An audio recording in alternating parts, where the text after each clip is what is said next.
Greetings from South Korea. I am Arirang, Arirang News AI anchor. Here is the news-making headlines today. Korea's first local elections of the Lee Jae-myung administration began on Friday, as early voting kicked off at 6 a.m. There are around 3,570 early voting locations nationwide, and many voters have come with hope that their ballot will help decide the future of their local area. For early voting, eligible voters can cast their ballot nationwide regardless of their address, but they must bring a valid government-issued ID. Most voters will receive 7 ballots, while voters in districts holding parliamentary by-elections will receive an additional ballot. The National Election Commission says live video footage of ballot storage facilities will be made available to the public around the clock. The United States and Iran have tentatively agreed to a 60-day memorandum of understanding to extend their ceasefire and launch talks on Iran's nuclear program. Citing U.S. and regional sources involved in the mediation, Axios reported Thursday local time that most terms have been settled on as of Tuesday. Still, U.S. President Donald Trump has yet to sign off on the deal, and Iran has not officially confirmed its acceptance. The proposed MOU would ensure free passage through the Strait of Hormuz, and Iran would be required to clear all mines within 30 days. Iran would pledge not to pursue nuclear weapons, with initial talks focused on Tehran's highly enriched uranium and enrichment activities during the 60-day period.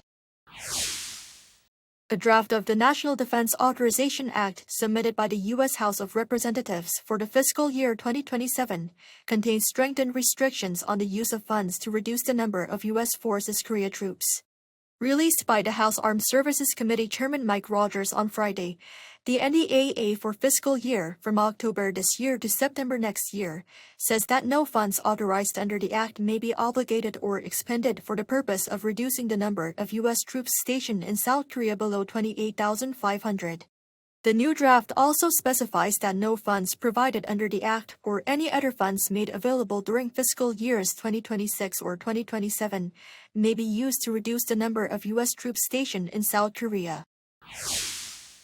The Middle East war is beginning to weigh on Korea's real economy, with production, consumption, and investment all declining in April. The Ministry of Data and Statistics said Friday that industrial production across sectors fell 0.6% from the previous month, marking the first decline in 3 months. Petroleum refining output plunged about 19%, marking the sharpest decline in 37 years. Auto production fell 10%, while in contrast, semiconductor output rose more than 3%. Domestic demand and investment also showed weakness, with both the retail sales index and facility investment falling 3.6% from the previous month. Finance Minister Kwon Chul, however, described it as a temporary base effect due to high growth in previous months, adding that a prompt turnaround is expected for May as consumption and exports remain strong. Samsung Electronics has begun shipping samples of its latest high-bandwidth memory chip, becoming the first in the industry to supply 12-layer HBM4E samples. The chip giant said it has started delivering the latest memory chip to major clients, following the launch of mass production for HBM4 in February. Samsung said the new HBM4E offers faster speeds and greater bandwidth than its predecessor, while also improving capacity and energy efficiency. It added that mass production and supply will move forward in line with customer schedules following the sample rollout. That is all from me today. Thank you for watching.